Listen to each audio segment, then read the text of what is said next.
Eric Garcia du FC Barcelone qui a le plus progressé cette saison. Et non, ce n'est pas une blague, Pedri. Désolé Juan Garcia. Ce qu'Eric a montré depuis janvier est un exemple pour tous ceux qui veulent progresser comme footballeur. La semaine dernière, il a signé un nouveau contrat qui le garde à Barcelone jusqu'en 2031. Essayez de nommer quelqu'un qui a plus progressé qu'Eric. C'est quasiment impossible. Signalisation. L'histoire raconte la transformation d'Eric Garcia. Mais avant cela, cliquez sur le bouton j'aime. Cela aide la vidéo à toucher plus de fans du Barça. Merci beaucoup. Commençons maintenant. Le parcours d'Eric Garcia à Barcelone est presque irréel. Il a été capitaine de plusieurs équipes de jeunes à la Masia et était l'un des plus grands espoirs. En 2017, à 16 ans, il est soudainement parti pour Manchester City. Pep Guardiola l'a fait venir de l'académie avec l'idée de le préparer progressivement à l'équipe première. Le contrat a duré 4 ans, mais la réalité a été difficile. Eric a joué 35 matchs au total, soit 2548 minutes, ce qui équivaut à environ 9 matchs par saison.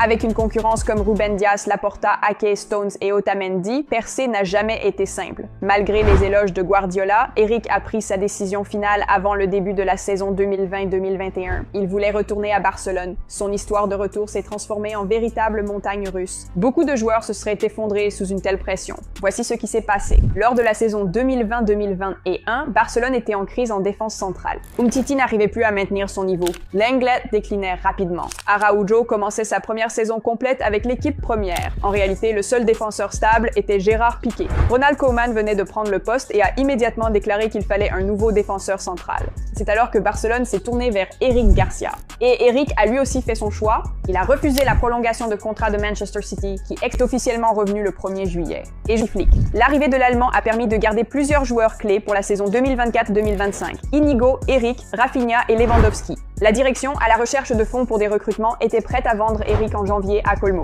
Tout avait été convenu. La visite médicale était programmée, le montant du transfert fixé à 7 millions d'euros. Mais de nouveau, Hansi Flick a bloqué le transfert et Eric l'a remercié en marquant contre Benfica. Une tête sur un centre de Pedri, l'un des matchs les plus fous de la saison, et Garcia a donné le ton.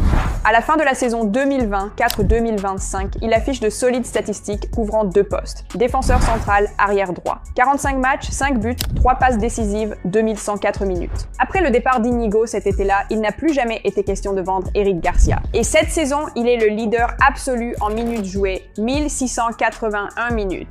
Même pas la moitié de la saison n'est passée qu'Eric est déjà proche d'égaler les totaux de l'an dernier. Il est devenu indispensable dans le système de Hansi Flick. Il joue partout, défenseur central droit et gauche, arrière droit et gauche. Et lors des derniers matchs, Eric a pris la place de Frenkie de Jong comme titulaire. Frenkie a